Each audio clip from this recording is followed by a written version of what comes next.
नाही तर बुवाना आमच्या करायला सांगा एक नामा बुवाना करायला सांगा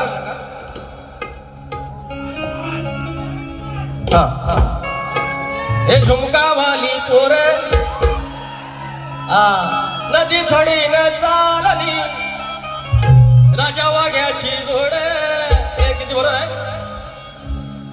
नको करू समाजाशी वाद ग ह्या कृष्ण सगळ्याचा नाद ग दिली प्रेमाने तुला ही साध ग लाडी गोडी न कर संवाद ग तरी बडबड कशाला पोरी लय बडबड कशाला पोरी तू डोक्यानं झालीस का बाद ग का ठेवून आलीस घरी तुझी अक्कल जराशी बाद ग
बुवांच्या प्रश्नाचं उत्तर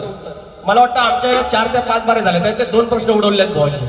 2 प्रश्न आज पण मुंबईत उभे राहा जर काय चुकलं नसेल तर पत्रात घे आणि आज भानुदास घराण्याचे चापडे बुवा या ठिकाणी आले आहेत आणि त्यांच्या समोर जर हा प्रश्न फुटला तर काय सोनं नाही पिवळं तर चापडे बुवांच्या चरणाशी स्पर्श करू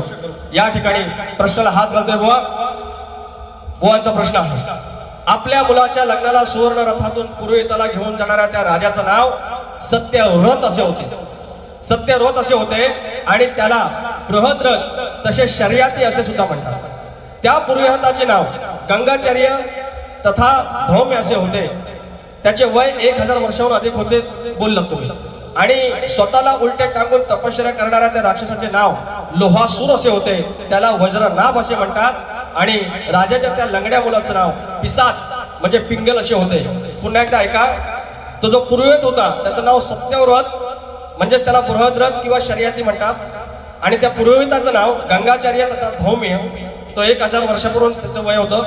आणि त्याला उलट्या टांगून तपश्चर्या करणाऱ्या त्या राक्षसाचं नाव होतं त्याला लोहासूर म्हणतात त्यालाच वज्रनाभ म्हणतात आणि राजाचा जो लंगडा मुलगा होता त्याचं नाव पिसाच किंवा पिंगल असं होतं हे तुमच्या प्रश्नाचं उत्तर आहे वय म्हणून ह्या भावा आणि काय असेल तर आपलं सिद्धत थांबले माझा प्रश्न शेती करताना कमरेला आकडी कोयती बांधून तू नांगर धर म्हणजे तुला तुझ्या जोताच्या बैलांना तुझ्या शेतात काम करणाऱ्या माणसांना आणि तुझ्या शेतभूमीला कोणत्याही वाईट शक्तीचा त्रास होणार नाही असं नांगरी बळीराजाला कुणी वरदान दिलं एवढं सांगायचं आहे एवढा आणि बारी संपायला पाहिजे प्रश्नपत्र बुवा घात नाही हे समजून घ्या आणि दुसऱ्या बारीला तुम्हाला शुभेच्छा देतो आलोच